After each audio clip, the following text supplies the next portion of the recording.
So vandag wat ek wil oor praat, is die Here se leierskapshart, of sy herdershart, en hoe dit lyk in ons lewens, hoe dit lyk in my en jou lewe, wat het dit met my te doen, en hoe struktureer hy die plaaslike kerk, en hoekom gee dit om? Baie keer as ons praat van leierskapstrukture, dink jy, nou wat op aarde dit te doen met my? Kan ek jou sê, as dit in die Bybel is, het dit te doen met jou. So ons gaan vanoggend kyk na die hart van 'n herder. So, ek wil vir julle 'n Psalm lees, en al die kinders is nou weg, want hulle was deel van my ding. Maar ek wil vir hulle gevra het, wat dink julle is die mees bekendste Psalm wat al ooit geskryf is? En ek het gehoop hulle sou sê Psalm. There we go, julle het hom, right. So kom ons lees saam die eerste 4 verse. It says, "The Lord is my shepherd, I shall not want. He makes me lie down in green pastures. He leads me beside still waters. He restores my soul. He leads me in paths of righteousness for his name's sake. Even though I walk through the valley of the shadow of death, I will fear no evil. For you are with me, your rod and your staff, they comfort me." Kom ons bid. Vader, dankie vir u woord en alles wat ons gaan oopbreek vanoggend. Vader, ek vra dit wat u hart is en wat waar is. Here, mag u mense bou met dit. Here, maar as ek enige iets sê wat nie volgens u hart is of die interpretasie reg is van die skrif nie, Here, beskerm ons teen dit.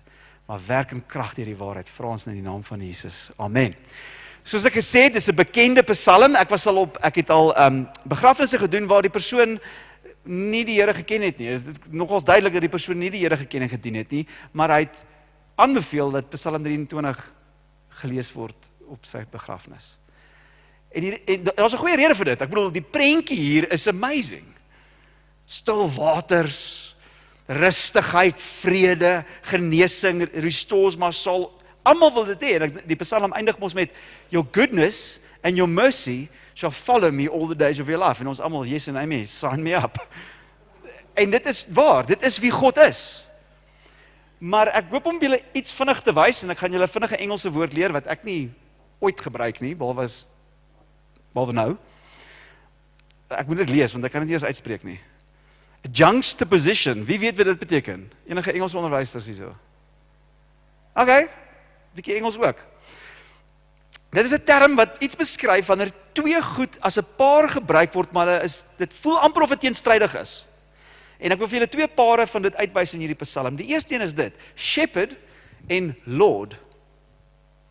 Nou, in die konteks van die Bybel was om 'n herder te wees een van die rofste, nederigste, uitmergelende take.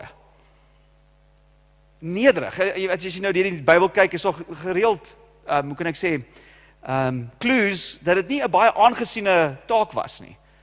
As jy dink aan Dawid se lewe, Dawid was die kleinste broer, nee man, jy gaan kyk na die skape. Toe God se mense na Egipte toe gaan, omdat daar hongersnood was, in die Ou Testament, al die pad terug in Genesis, het Josef vir sy sê, julle het beeste, moenie sê julle is skaapherders nie, want dit is op neergekyk. Maar aan die ander kant, van the Lord is my shepherd, so die ander kant is Lord, die Hebreëus Yahweh, soos die almagtige, selfbestaande, skepende God. Hierdie twee word saamgebruik. The Lord is my shepherd. Die tweede juxtaposition is die idee van your rod and your staff, een kant, en die ander een will comfort me. Want, nommer 1, ons dink aan rod and staff gewoonlik, walk through the valley of the shadow of death. Ek sien hierdie prentjie van 'n herder met sy skape en dan kom 'n jakkals en die herder klits die jakkals. Maar daai selfde instrumente, the rod and the staff, was nie net vir die vyande, dit was partykeer vir die skape. As die skaap afdwaal, kom terug. As die skaap, 'n ander skaap met die kop stamp, jy hou op. So die rod and the staff was 'n vorm van leierskap van die herder om die skape na gesonde plekke toe te lei, alhoewel in daai oomblik is dit nie lekker nie. Maar Dawid het somehow troos gevind in God se leierskap, en veral sy leierskap om nie oor te laat in sy eie skaperige weë nie. Ons dogtertjie is nou, wat is Lise? 11. En Ek weet nie hoe oud sy was, die 9. Nou, ek sê nou hierdie moenie dink ons kry dit elke aand reg nie, inteendeel, dat ek bely ons het lanklaas as 'n familie saam om die tafel die Bybel gelees. Sal julle my vergewe? Let's move on. Maar ek onthou een aand lees ons elke nou en dan om tafel na ete as jy die kinders stil gesit laat kry en die ene wil nie 'n storie vertel oor 'n hond en jy probeer jou bes om net uit die Bybel uit te lees vir almal saam en gewoonlik voor dit begin is ek so opgewerk dat dit nie goed gaan nie.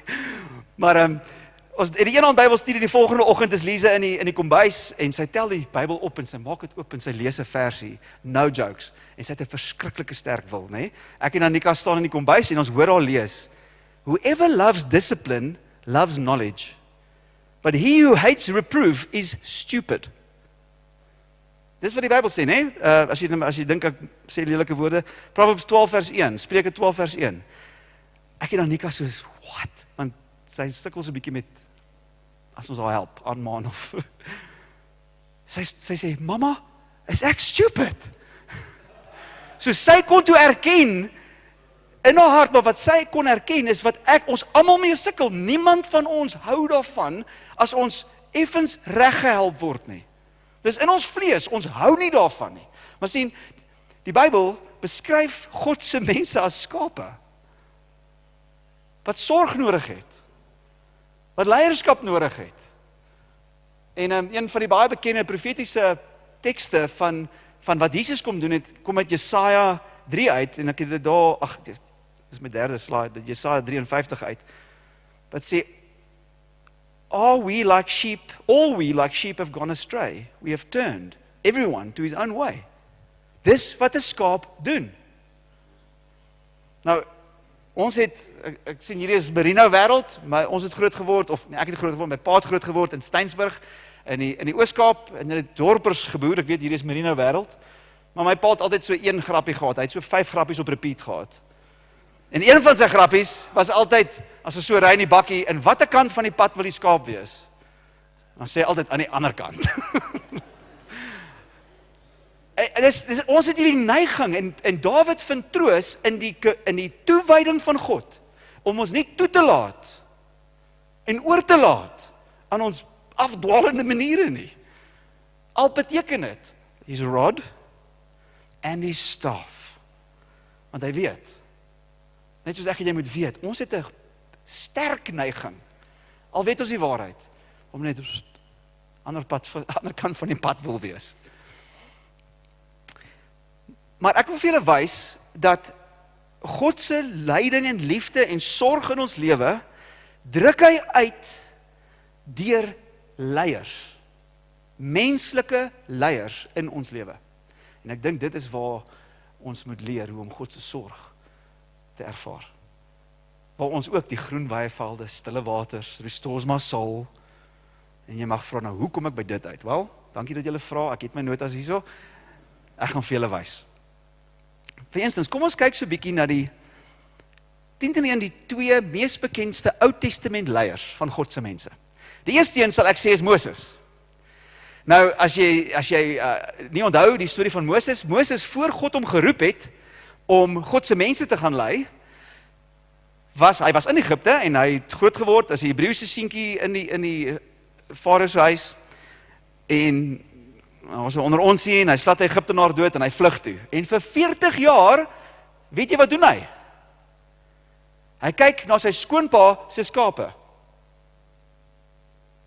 Nie sy eie nie, want 'n skaapboer is gewoonlik, dis jou skape, maar 'n herder was gewoonlik nie die eienaar van die skape nie. So hy kyk na die skape, en toe roep die Here hom.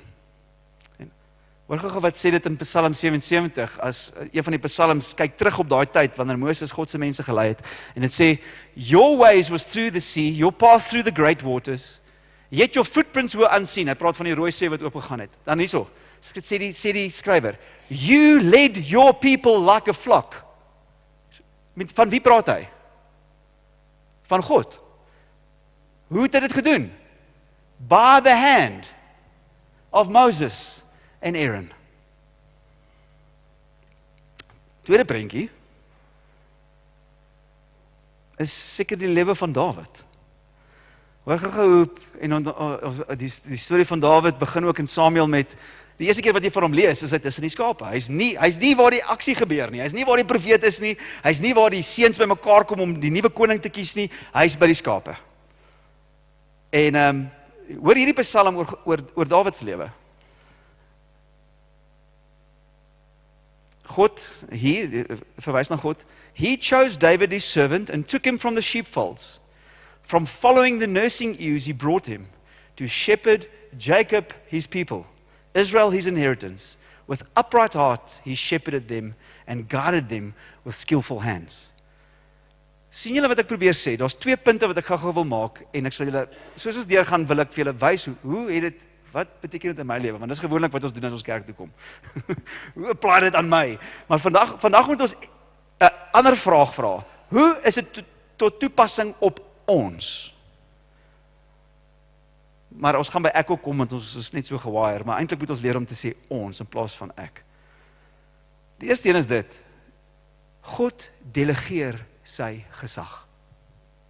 Dis wat hy doen. Ons sien dit hier, ek het dit vir julle gewys. God lei sy mense, maar hoe doen hy dit? Deur die hande van ander mense. Dis hoe hy dit gekies het. Ons kan op ons kop staan, ons kan doen wat ons wil, maar dit is wat dit is. Tweedens,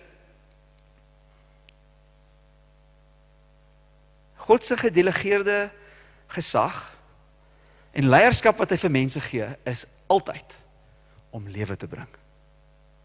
Is om lewe te bring. Dink aan ons psalm waarmee ons begin het. The Lord is my shepherd, I shall not want. Maar hoeveel van ons weet, the Lord is my shepherd word uitgedruk through the Lord's shepherds. En so leierskap, goddelike leierskap, is veronderstel om 'n effek te hê van restaurasie, van opbouing, van vrede in ons lewens. So dit is waartoe ek wil beweeg, maar ek wil julle oortuig van die Bybelse beginsel, hoe God sy leierskap en sy sorg en sy hart uitdruk vir sy mense. Hy doen dit deur leiers te gee vir sy mense. Net op die idee van gesag, ek hou van hierdie aanhaling, is dit: one of history's greatest secrets, hidden by the blindness that sin and Satan place over our eyes, is that God intends his authority to grow and expand us, not to shrink and stifle us. Gewoonlik as ons praat van gesag, dink ons van iemand wat baas speel en ander onderdruk. Is dit nie? As jy dink aan gesag in die wêreld, dis wat ons dink. Selfs die woord gesag het 'n snaakse idee. Ons dink van diktatorskap, ons dink, maar gesag is God se plan. Van die begin af. The Lord, meeste gesag wat jy kan dink, die oorsprong van gesag, skepper, is my shepherd. En his rod and his staff, sy leierskap, sy shepherding van ons lewe, bring lewe. En as ons in daai trap val, wat dink dat enige vorm van gesag, God se gesag nommer 1, eintlik, weet jy wat, dis die leen van die begin af. Dis die leen, dat as ek aan God onderdanig is, gaan hy my van steel, gaan hy lewe van my vat. Was dit nie wat in die tuin gebeur het nie? Sê vir Adam en sê vir Eva, het hy regtig gesê? Dan trek hy God se intensies in twyfel. Nee man, hy het geweet as jy dit doen, dan gaan hy soos hy wees. Ware vryheid is wanneer ons onder gesag staan. Gewoonlik, die rebelse idee is nee, ons wil alle gesag afgooi, dan is ons vry. My vriende, dis die leen van die eeue. Die leen van die eeue. Net nog 'n skrif net om hierdie idee te bewerkstellig dat God se hart is dat leierskap God se seën bring in die aarde. Dawid skryf dit na die einde van sy heerskappy as koning, sê hy dit in 2 Samuel. Hy sê, the Spirit of the Lord speaks by me, his word is on my tongue. The God of Israel has spoken, the rock of Israel has said to me, when one rules justly over men, ruling in the fear of God, he dawns on them like morning light, like the sun shining forth on a cloudless morning, like rain that makes grass to sprout from the earth. Hierdie in julle geweste, as jy so die vlaktes kyk en 'n so mooi oggend, en jy sien die lewe van die veld en is 'n prentjie van lewe, maar daai prentjie word gebruik van wanneer daar gesag uitgeoefen word in die vrees van die Here. Amazing, né? So my punte wat ek probeer maak voor ons verder gaan is, God het gesag. Hy is die gesag, maar hy kies om sy gesag uit te oefen in die aarde, deur dit weg te gee en toe te vertrou. En ons dink aan families. Ons gesag in families gegee. Ma en pa is die gesag in die, of ma en pa is die span wat die kinders lei. Pa is die kaptein van daai span. En ons dink aan die samelewing, alhoewel dit moeilik is vir ons te glo, dis God se plan, dat die regering, hulle gaan aanspreeklik wees eendag aan God. En ons harte is om gehoorsaam te wees. Dis wat die Bybel sê. Maar ons wil vandag praat, hoe lyk die Bybelse patroon in die plaaslike kerk? Want dit maak saak. Dit maak saak vir jou en my, en dit maak saak vir sy lewe, om na ons te kom, en sy lewe, om deur ons dorp te bereik, ons streek te bereik, en die nasies te bereik. Dis God se hart. So, ek wil nou praat oor die patroon. Hoe lyk hierdie patroon van die Nuwe Testament kerk? Hoe het God dit saamgestel? Hoe het God sy gesag, sy leierskapstruktuur in plek gestel? En onthou, ons kom van 'n plek af, die gemeente transition in iets niets in, en ek wil graag vir julle kom wys hoe dit lyk. Hoe lyk die leierskap? Want as ek jou nou sê, hoe word die kerk gelei, is die 16 opinies in hierdie vertrek. Maar ek hoop om vandag uit die Bybel uit te wys, dit is God se plan. Dit is hoe die kerk gelei word. En die rede daarvoor, die hart daarvoor, die missie daarvan. En dit maak saak, want as jy 'n Christen is jy geroep om deel te wees van 'n plaaslike kerk. En ek gaan dit vanoggend. So kom ons kyk na die patroon. Hoe lyk hierdie patroon? Wel, ek het gedink dit sal goed wees om net die patroon in die Nuwe Testament te volg. En dit is nogals vir my cool hoe die dots connect. Aan wie was die eerste, aan wie die engele verskyn? Om die koms van die koning te verkondig. Aan die herders, interessant. Ek wonder of dit 'n coincidence is, ek dink nie so nie. Hy verskyn aan die herders. Die wat 'n hart het om te sien na die wat geneig is om af te dwaal. En as in Jesus se bediening op 'n stadium kom hy op 'n plek en hy kyk so oor die massas. En ons lees dit in Matteus 9. En dit is 'n teks wat ek regtig voel is die Here so 'n bietjie meer opgesit, en dis amper wil ek sê is 'n bietjie van 'n profetiese woord vir die gemeente. Sê Jesus, when he saw the crowds, he had compassion for them. Ons moet net daar pause. Wanneer die Here kyk oor hierdie gemeente, maar hy kyk altyd verder as die gemeente. Wanneer hy kyk aan Ermelo, in Mpumalanga, Suid-Afrika en die nasies. Wat gebeur in sy hart? Compassion. Hoekom?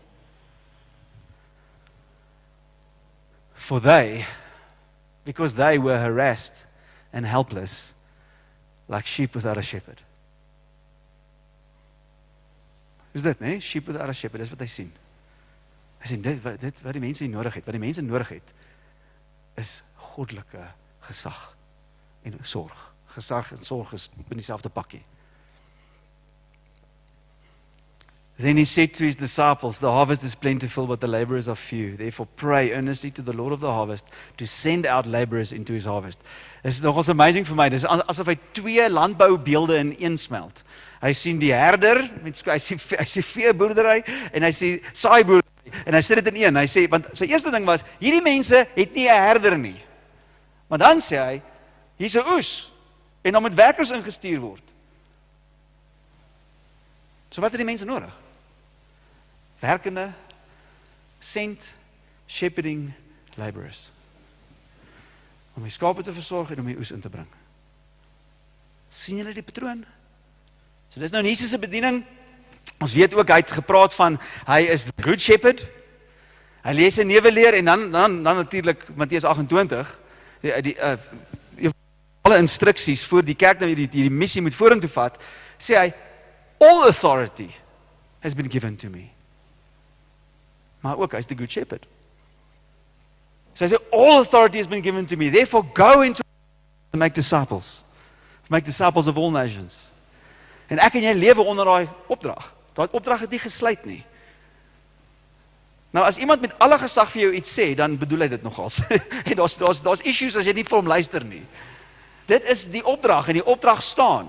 So my vraag aan jou is, hoe geïntegreer met die opdrag disippels van alle nasies? Want die opdrag het nie opgehou nie. In die kerk. Jesus maak hierdie opdrag, die disippels is 'n bietjie verwilderd, what's going on? Hy val toe, maar hy sê vir hulle, gaan in Jerusalem, die Heilige Gees gaan uitgestort word. 10 dae later word hulle gevul met die Gees, en hier begin hierdie missie in die nasies in. Evangelie word gepreek, maar wat amazing, hierdie patroon volg, waar ook al daar gepreek word, ontstaan gemeentes. Dis sy patroon. Nou wil ek vir julle lees, soos van Jesus se disippels 'n bietjie later, en hulle het gegaan, en ek wil vir julle lees hoe hulle teruggaan na daai plekke toe.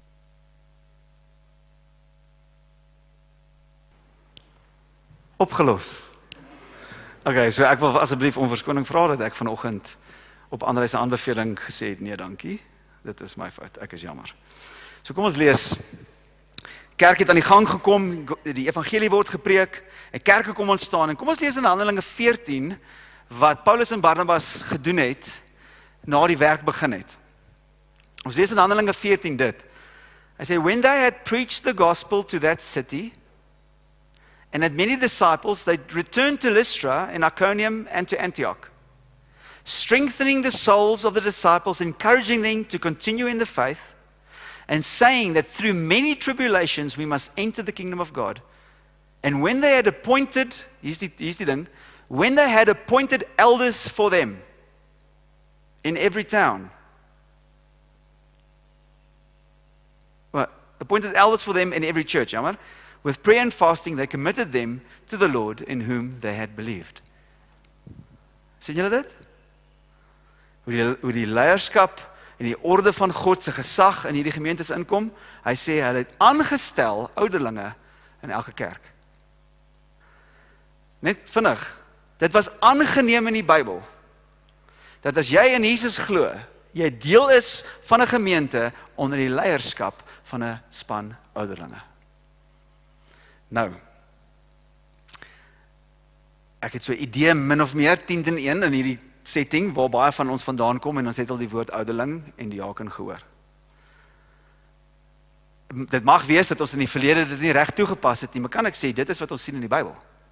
So ons wil gaan sin maak van dit. Nou, hoe lyk hierdie Nuwe Testament kerk, hierdie werk van God in die aarde, hoe hy sy mense, 'n herder is vir sy mense, so kom ons gaan kyk daarna.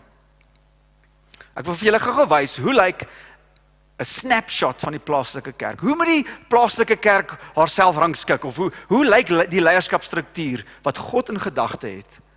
Want hier is die ding, ons bring baie van ons eie idees, besigheidsidees, politieke idees, tradisionele idees in die kerk in, wat nie in die Bybel is nie. En dit wil ons nie doen nie. Die kerk is syne. So kom ek lees vir julle een vers, wat ek dink ons 'n baie oulike snapshot het van die plaaslike kerk. Is in die skrif van Filippense 1. Dis nou later, dis nou seker heel wat paar jare later as daai eerste vers wat ek vir julle gelees het van Paulus, en daar het 'n kerk tot stand gekom in Filippi, en Paulus skryf 'n brief vir hulle, en hy sê dit, Paul and Timothy, dis nou die ouens wat vir hulle skryf, servants of Christ Jesus, to all the saints in Christ Jesus who are at Philippi, with the overseers and deacons. Ek wil julle nou wys, overseers is amper sinoniem met elder. Ander woord, maar dit word saam gebruik. Ander vertaling sê with the elders and deacons. So in daai prentjie het ons die rangskikking van die plaaslike kerk. En weet jy wat ek mal is voor? Die eerste mense met wie hy praat is wie? To the saints. Die hoogste orde van lewe in die plaaslike kerk, die saint. Die persoon, nie die hoërgraadgister nie, die oomblik wat jy jou geloof in Jesus gesit het, verklaar jy jou heilig. Nie as van jou prestasie en vordering in die geloof nie, as gevolg van wat hy gedoen het. Jy is 'n saint. 'n heilige. Net vinnig, dit is nie in my notas nie, want jy geweet, die woord saint word meer as 60 keer gebruik vir Christene in die Bybel. En die woord sondaar 3 keer en al drie van hulle is bietjie disputed. So wat is jou primêre identiteit? Sondaar of heilige? Heilige. En is dit gebaseer op wat jy doen of wat vir jou gegee is? Wat vir jou gegee is. Die wêreld se sisteme werk om 'n identiteit is to achieve an identity. And we all do it. We try to achieve it through, if it's in the church, we try to achieve it through trying to be holy. Look, it's part of the deal, but it's not for this sermon. In die wêreld probeer ons die leer klim en statig wees met besigheid of wat 'n veld jy is. Jy probeer vir jou identiteit achieve, maar die Bybel werk anders. 'n Kind ontvang 'n identiteit. Wanneer 'n kind gebore word, het hy geen bewus van homself nie. Hy vorm sy identiteit eintlik van sy ouers af. Christen, die oomblik wat jy jou geloof in Jesus sit, in die oë van die Vader, wat hy vir jou kyk, sê hy saint, heilige, as gevolg van wat my seun vir jou gedoen het. Wat nou interessant is vir my, is hoe anders hierdie is as die wêreldse manier om mense toe te spreek. Ek weet nie, ek dink is in die skole, maar ek weet nie of julle al politieke goed gesien het nie, as 'n spreker opkom, die eerste ding wat wie groet hy eerste? The honorable, wie ook al die hoogste rang het. Is dit nie? Ek weet nie wat in die skole so is nie, maar ek dink dit is. Wie is die eerste persoon wat gegroet word in 'n is die hoof? Is dit nie? Okay, dit is. Julle moet so saamwerk. Ons is so gewoond aan leierskaptiere om 'n hiërargie te wees. Oh, honorable. Dan die hele plebs wat daar sit, is die idee. Nie in die Bybel nie. Die Bybel sê saints. To the saints. Aan die mense van God. Maar dan gaan hy verder en hy sê, together with the elders and deacons. So die elders and deacons is 'n funksie in die plaaslike kerk, maar hulle is nie meer belangrik in 'n hiërargiese manier. Dis hoekom ons nie titels doen nie. Jy geweet Jesus het nie 'n titel gehad toe hy was nie. Jy geweet Jesus het nie anders aangetrek dat hulle hom moes identifiseer as die leier van hierdie nuwe beweging nie. Inteendeel, die aand wat hulle hom arresteer het, moes iemand hom gaan soen om uit te wys, dis hy. Menende hy was net soos, hy was deel van die ouens. Maar daar was geen twyfel dat hy beslis daai groep gelei het nie. Maar dis anders as die wêreld. In die wêreld wil ons op spesiale stoele sit, spesiale balkies dra en spesiaal aangespreek word. Nie in die Bybel nie. Word ek warm. Nou, ek gaan hier iets vir julle lees en ek wonder of, ek wil julle oortuig dat hierdie belangrik is, want julle gaan soos, wat dit doen met my? Ek gaan vir julle sê wat dit doen met julle, want as dit in die Bybel is, het dit. Want, sal julle sê, die geloofsdoop is belangrik? Ja. Sou julle sê, geestelike gawes is belangrik? Sou julle sê, die Here se maaltyd, nagmaal is belangrik? OK, hoor gou hier. Die Nuwe Testament gee direkte instruksie aan ouderlinge. Trouwens, die Nuwe Testament bied meer riglyne oor ouderlinge as oor ander belangrike kerklike onderwerpe, soos nagmaal, die dag van die Here, die doop en geestelike gawes. Daar's meer teaching in die Nuwe Testament aan die kerk en die leierskap van die kerk as aan ander goedes wat ons so belangrik ag, maar ons vergeet van die goed. So ek wil graag die Here se hart en wat die Bybel uitsê en sê, vriende, dit is wat die Here wil doen en dit het so 'n impak op jou lewe. Sien, dis anders as die bestuur van 'n instansie. Want weet jy wat? Die bestuur van 'n instansie is daar om die lewe, om die dienste wat hulle verskaf aanvaarbaar vir die verbruiker te maak. Nee, as ek gaan gym, ek's 'n lid van die gym. Maar as daai gewig nie daar is nie, of julle kan obviously sien ek gym, maar as daai gewig nie daar is nie, dis 'n grappie, ek sal my geld terugvra as gewoonlik wat hulle vir my sê. En as die dinge nie werk nie, met wie wil ek praat? Die bestuur. Hoekom? Want die dienste wat hulle lewer is nie tot standaard nie. En as ons dink aan kerkleierskap as struktuur, mis ons die punt. Reg?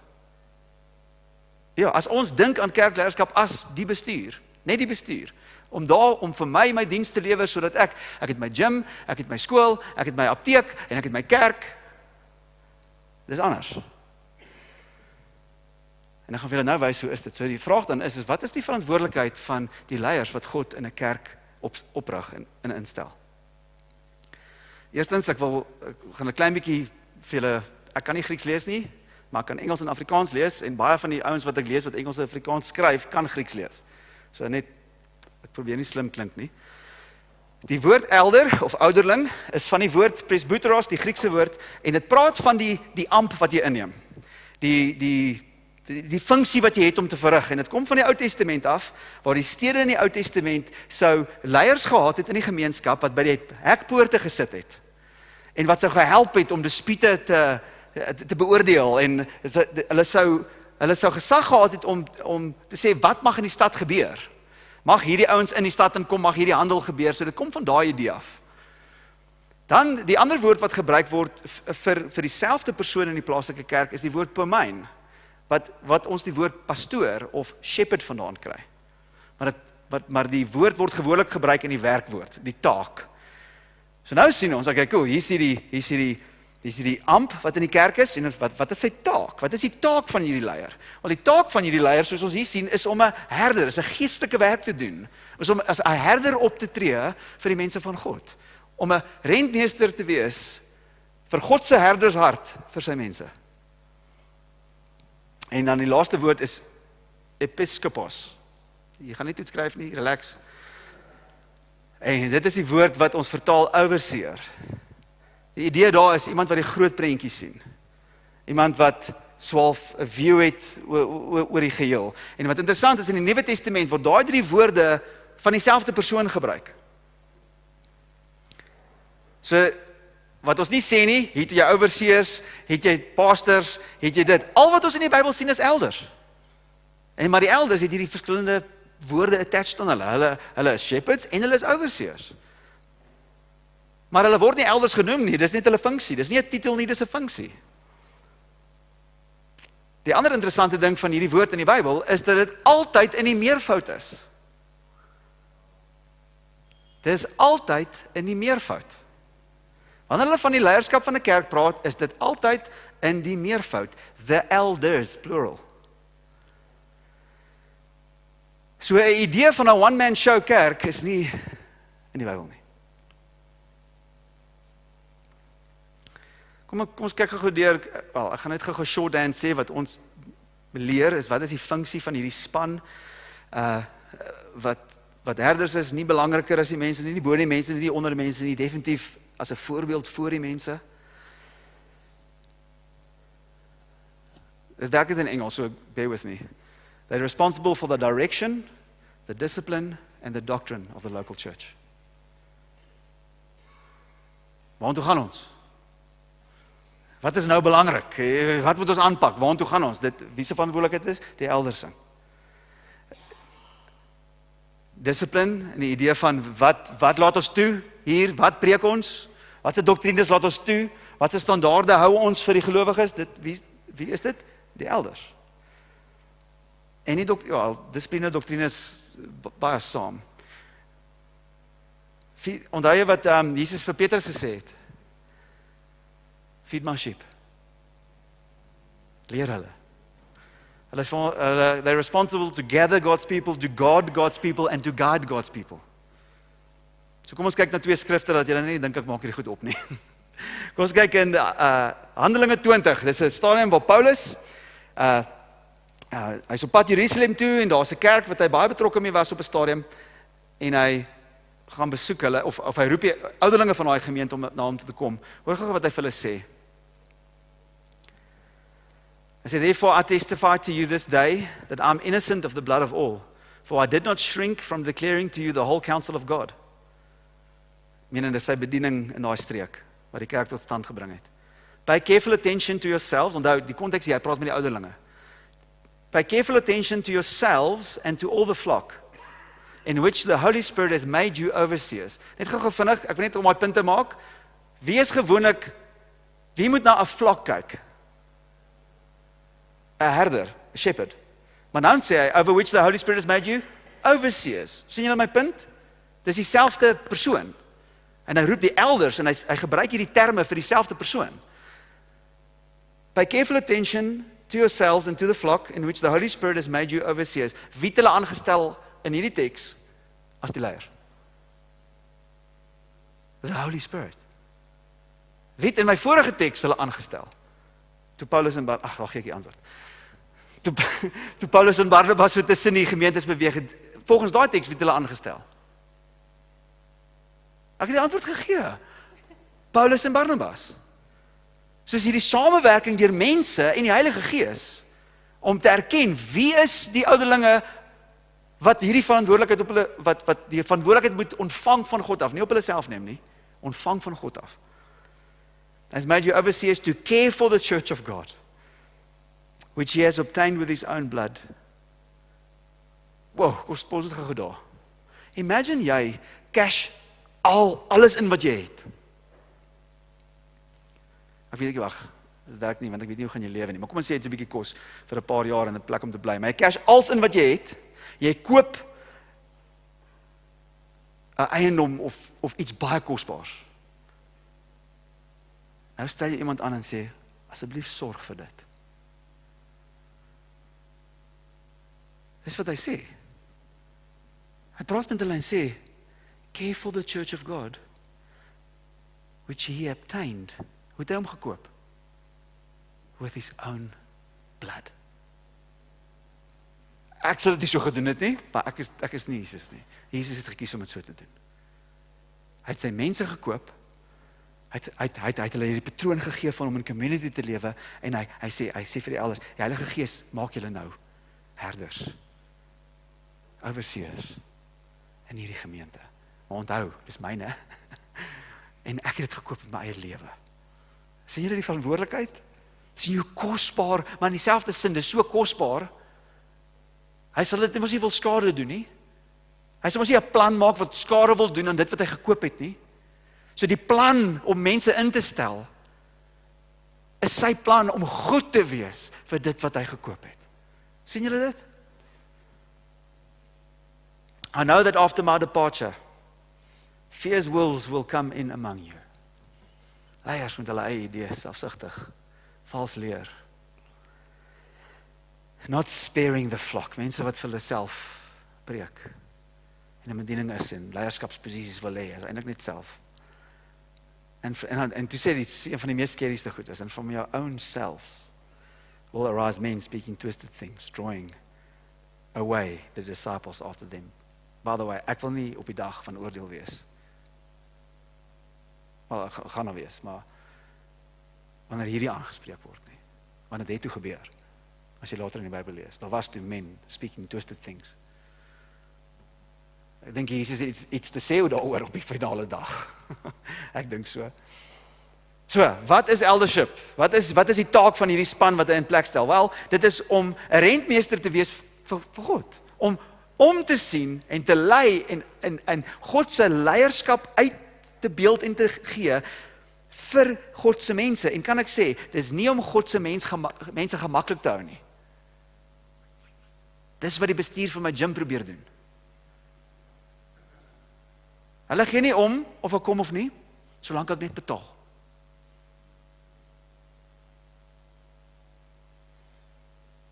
Wat is my punt? Ek weet nou nie. Is om te gee vir wat God gekoop het.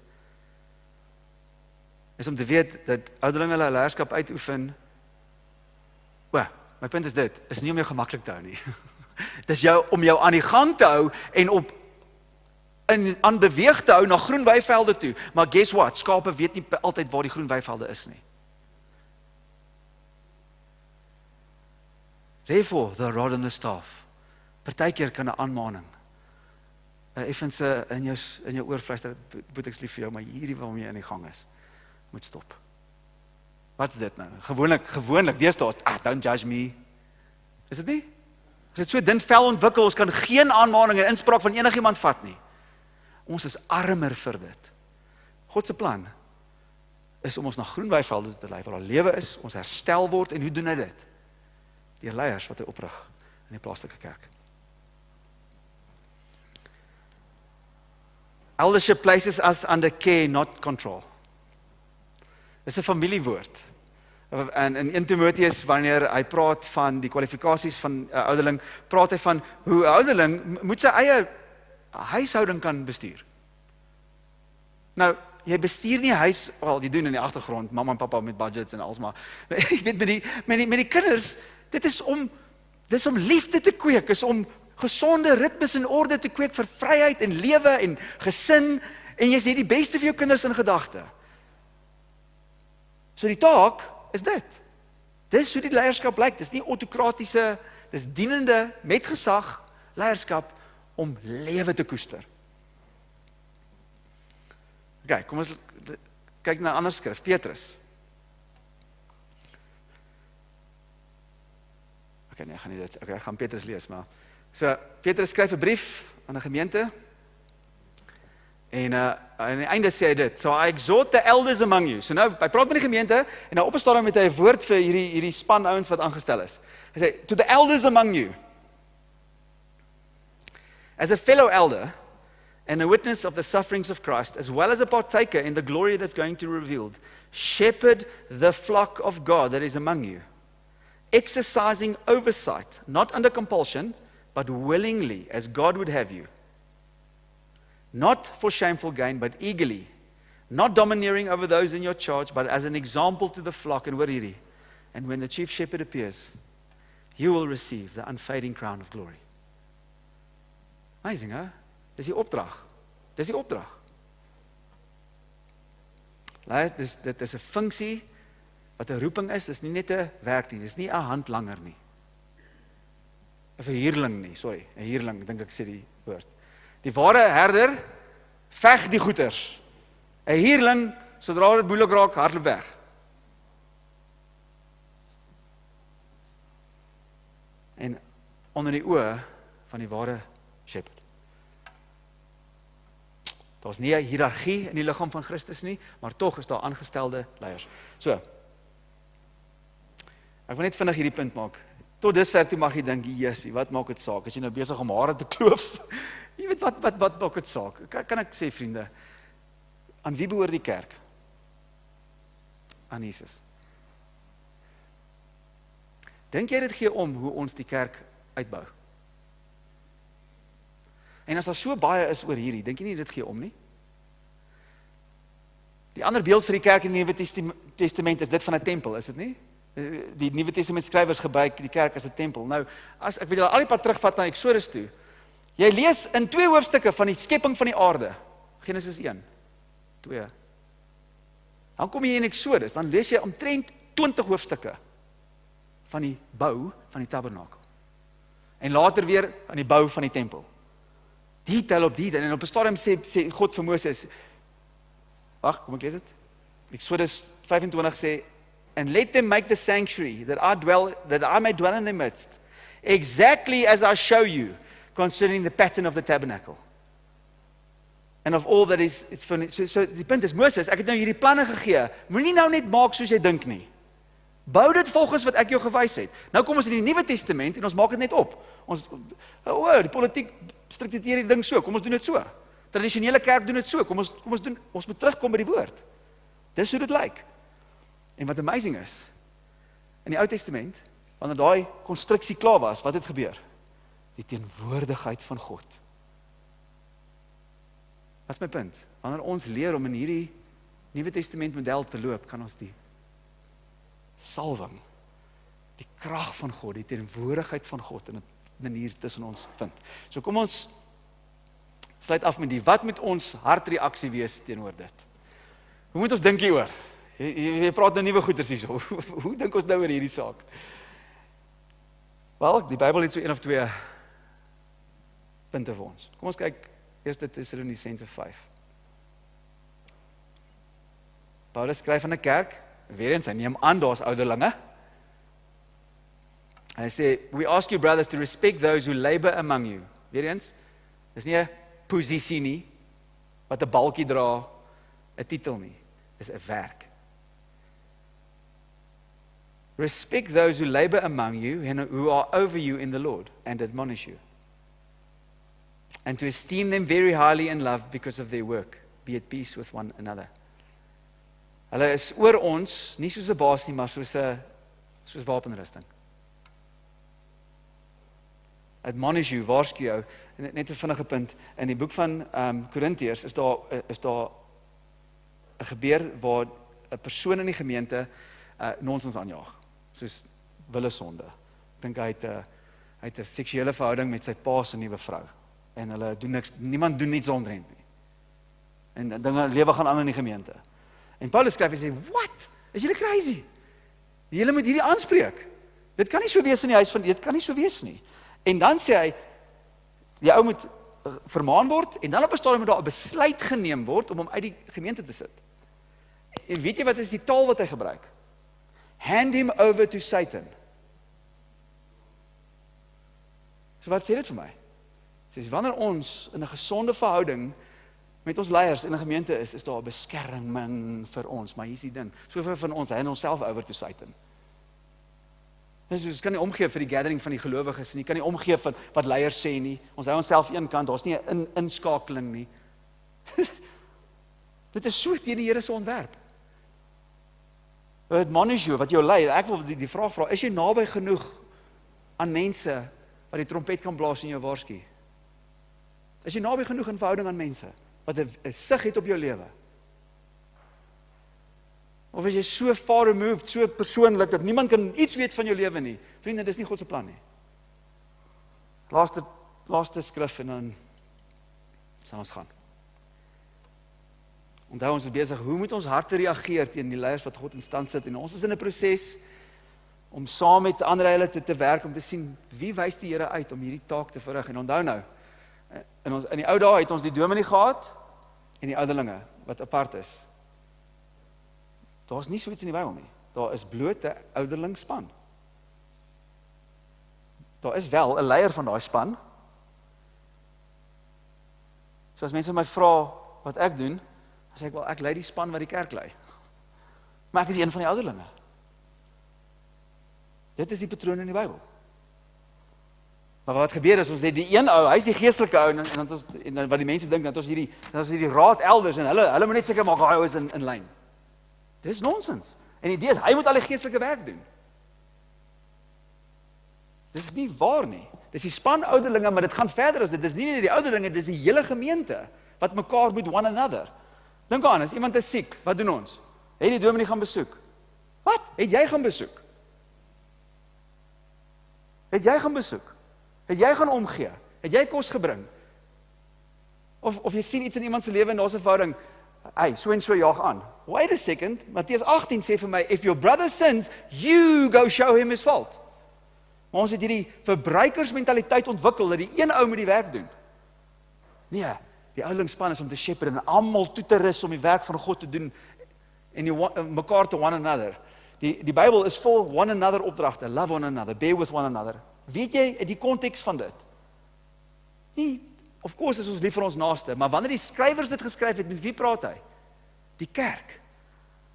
Is jy in verhouding om mekaar te one another? Hier is die moeilijke een, to bear with one another. Wat beteken dit? Ek is naby genoeg om so 'n bietjie geïrriteerd te raak. Want anders sal 'n opdrag nie gekom het nie. Be patient with one another. Weet jy wat beteken dit? Dit beteken ek moet in verhouding aanhou, al is daar swakheid in jou. Maar ons is nie naby genoeg nie. Ons hanteer die plaaslike kerk soos 'n verbruikersaal. Wag, dit was nie die punt nie. Hebreërs 13. Obey your leaders and submit to them. Hy gebruik die wyeer term vir leierskap. Hoekom? For they are keeping watch over your soul, as those who will have to give an account. So wanneer die chief shepherd appear, gaan hy vir jou vra, okay, Andrei, hoe gaan dit met my skape? Hoe gaan dit met my mense? Het jy die trompet geblaas, wanneer daar 'n wolf op pad was, wanneer hulle in sonde afdwaal, het jy iets gesê? Maar nou praat hy praat nie met leiers, hy praat eintlik met die saints, en hy sê, julle, wees gehoorsaam, is 'n baie sterk woord. Wees gehoorsaam, and submit to them. Mag ons nog hier praat in die kerk? Want dit is in my Bybel. Obey your leaders and submit to them, for they are keeping watch over your souls as those who will have to give an account. Let them do this with joy, not groaning. Ouers, julle weet hoe dit werk. Jy kinders bed toe gaan, daar's 'n manier hoe hulle bed toe gaan wat dit lekker is vir jou, en daar's 'n manier wat hulle bed toe gaan wat jy soos exhausted is na die tyd. Nee? Pleit en aanmoedig en smeek, en dan gaan jy soos doodmoeg, ek groan. Hy sê, moenie jou leier so laat voel nie. Gaan maklik saam met waar hulle gaan. Pray for us, and I say now for us, for we are sure that we have a clear conscience, designed to act honorably in all things. I urge you all the more earnestly to do this in order that I may be restored to you the sooner. Dan hierso vers 20. Now may the God of peace, who brought again from the dead our Lord Jesus Christ, the great shepherd of the sheep. Amazing, hè? In die konteks van leierskap, weer eens praat hy oor Jesus as die herder.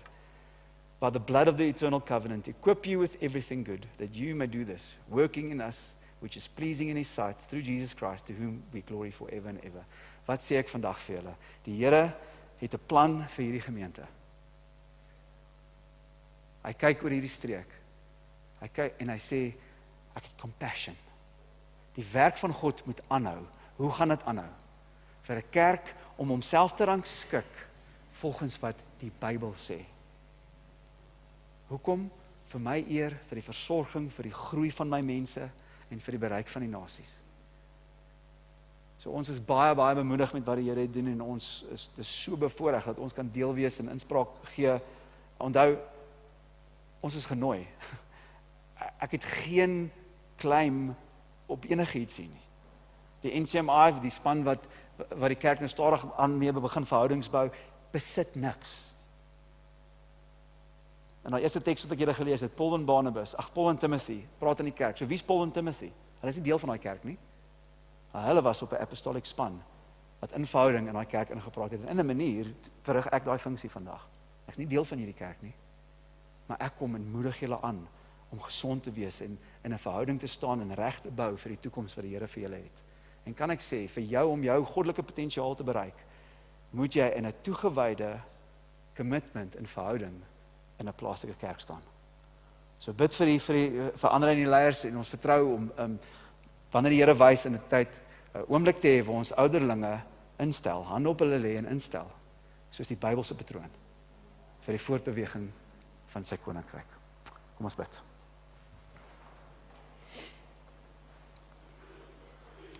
Vader, ek wil vir U dankie sê dat U lief is vir U mense.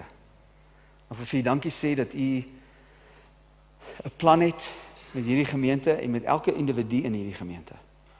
Dankie Here dat U een van die maniere hoe U liefde en sorg wys is om leiers op te rig. En ons vra U Vader, mag hierdie transition in iets wat ons sien die Bybel wys, een wees van lewe. Ek seker daar gaan 'n bietjie moet erken en gestoei word, maar ek vra Vader vir U absolute genade, vir U leiding, en dat daar 'n uitstorting van die Gees sal wees, soos ons bou in die rigting soos U wys. So ek seën hierdie gemeente in die naam van Jesus.